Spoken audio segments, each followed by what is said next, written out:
Hello everybody, my name is Mrs. Medlock and I am one of the English teachers at Attleborough Academy. I've been working there for about 6 years now. Before that I used to work in Suffolk and before that I used to work in Wiltshire, so I've been teaching really quite a long while. I also teach drama, so it might be that I see you in drama lessons at Attleborough. I look forward to meeting you all in the future. Okay, I'm going to be reading chapter 3 of Alice in Wonderland, so we'll get started. They were indeed a queer-looking party that assembled on the bank. The birds with draggled feathers, the animals with their fur clinging close to them, and all dripping wet, cross and uncomfortable. The first question, of course, was how to get dry again. They had a consultation about this, and after a few minutes it seemed quite natural to Alice to find herself talking familiarly with them, as if she had known them all her life.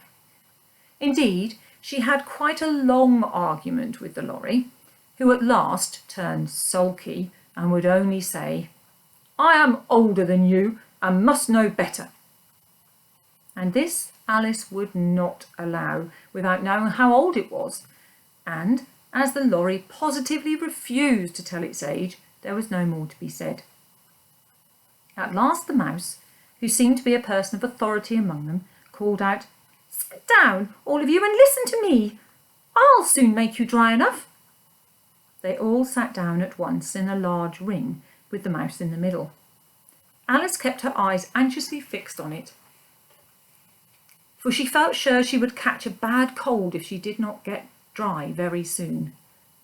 "Ahem," said the mouse with an important air. "Are you all ready? This is the driest thing I know. Silence all round, if you please. William the Conqueror, whose cause was favoured by the Pope, was soon submitted to by the English, who wanted leaders, and had been of late much accustomed to usurpation and conquest. Edmund and Morcar, the Earls of Mercia and Northumbria—" "Ugh," said the lorry with a shiver. "I beg your pardon," said the mouse, frowning, but very politely. "Did you speak?" "Not I," said the lorry hastily. "I thought you did," said the mouse. "I proceed. Edmund and Morcar, the Earls of Mercia and Northumbria, declared for him, and even Stigand, the patriotic Archbishop of Canterbury, found it advisable—" "Found what?" said the duck. "Found it," the mouse replied rather crossly. "Of course you know what it means." "I know what it means well enough when I find a thing," said the duck. "It's generally a frog or a worm. The question is, what did the Archbishop find?" The mouse did not notice this question, but hurriedly went on. "Found it advisable to go with Edgar Atheling to meet William and offer him the crown. William's conduct at first was moderate, but the insolence of his Normans— How are you getting on now, my dear?" it continued, turning to Alice as it spoke. "As wet as ever," said Alice in a melancholy tone. "Doesn't seem to dry me at all." "In that case," said the dodo solemnly, rising to its feet, "I move that the meeting adjourn for the immediate adoption of more energetic remedies." "Speak English," said the eaglet. "I don't know the meaning of half those long words, and what's more, I don't believe you do either." And the eaglet bent down its head to hide a smile. Some of the other birds tittered audibly. "What I was going to say," said the dodo in an offended tone, "was that the best thing to get us dry would be a caucus race." "What is a caucus race?" said Alice, not that she much wanted to know, but the dodo had paused as if it thought that somebody ought to speak. No one else seemed inclined to say anything. "Why," said the dodo, "the best way to explain it is to do it. And as you might like to try the thing yourself some winter day, I will tell you how the dodo managed it.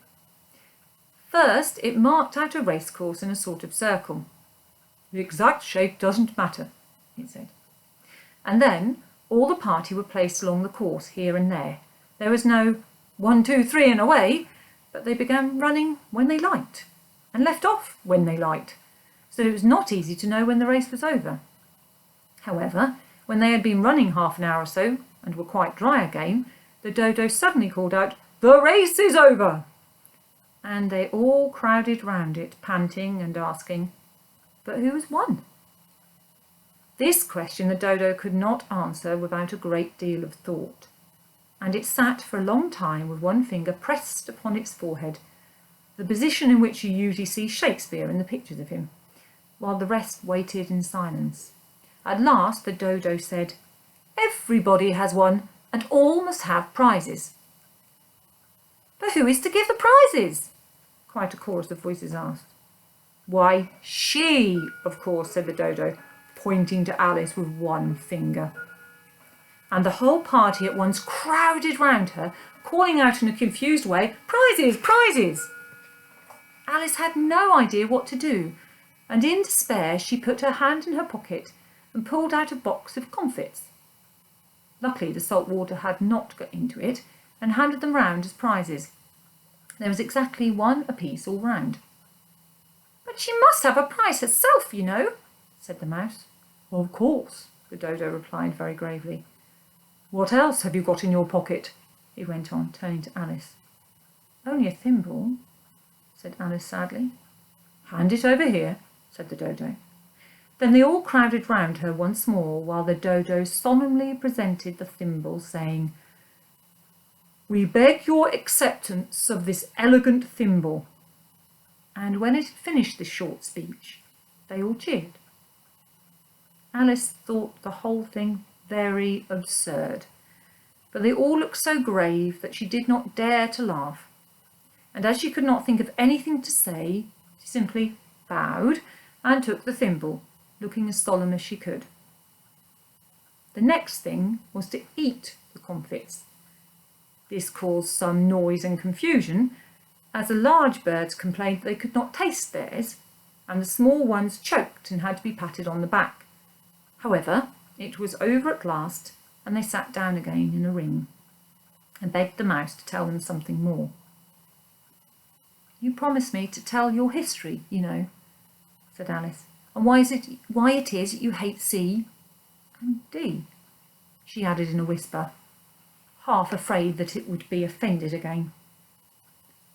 "Mine is a long and sad tale," said the mouse, turning to Alice and sighing. "It is a long tale, certainly," said Alice, looking down with wonder at the mouse's tail. "But why do you call it sad?" And she kept on puzzling about it while the mouse was speaking, so that her idea of the tale was something like this. "Fury said to a mouse that he met in the house, 'Let us both go to law, I will prosecute you. Come, I'll take no denial. We must have a trial, for this morning I've nothing to do,' said the mouse to the cur. 'Such a trial, dear sir, with no jury or judge, would be wasting our breath. I'll be a judge, I'll be a jury,' said the cunning old fury. 'I'll try the whole cause and condemn you to death.'" "You are not attending," said the mouse to Alice severely. "What are you thinking of?" "I beg your pardon," said Alice very humbly. "You had got to the fifth bend, I think." "I had not," cried the mouse angrily. "Not?" said Alice, always ready to make herself useful and looking anxiously about her. "Oh, do let me help to undo it." "I shall do nothing of the sort," said the mouse, getting up and walking away. "You insult me by talking such nonsense." "I didn't mean it," pleaded poor Alice. "But you're so easily offended, you know." The mouse only growled in reply. "Please come back and finish your story," Alice called after it, and the others all joined in chorus. "Yes, please do." But the mouse only shook its head impatiently and walked a little quicker. "What a pity it wouldn't stay," sighed the lorry, as soon as it was quite out of sight, and an old crab took the opportunity of saying to her daughter, "Ah, my dear, let this be a lesson to you never to lose your temper." "Hold your tongue, Ma," said the young crab a little snappishly. "You're enough to try the patience of an oyster." I wish I had our Dinah here. I know I do, said Alice aloud, addressing nobody in particular. She'd soon fetch it back. And who is Dinah, if I might venture to ask the question? Said the lorry. Alice replied eagerly, for she was always ready to talk about her pet. Dinah's our cat, and she's such a capital one for catching mice you can't think. And oh, I wish you could see her after the birds. Why, she'll eat a little bird as soon as look at it. This speech caused a remarkable sensation among the party. Some of the birds hurried off at once. One old magpie began wrapping itself up very carefully, remarking, I really must be getting home. The night air doesn't suit my throat. And a canary called out in a trembling voice to its children, Come away, my dears. It's high time you were all in bed. On various pretexts, they all moved off, and Alice was soon left alone. I wish I hadn't mentioned Dinah, she said to herself in a melancholy tone. Nobody seems to like her down here, and I'm sure she's the best cat in the world. Oh, my dear Dinah, I wonder if I shall ever see you any more. And here poor Alice began to cry again, for she felt very lonely and low-spirited. In a little while, however, she again heard a little pattering of footsteps in the distance, and she looked up eagerly, half hoping that the mouse had changed his mind and was coming back to finish the story. And that's the end of chapter 3. Goodbye, everybody. Look forward to meeting you soon.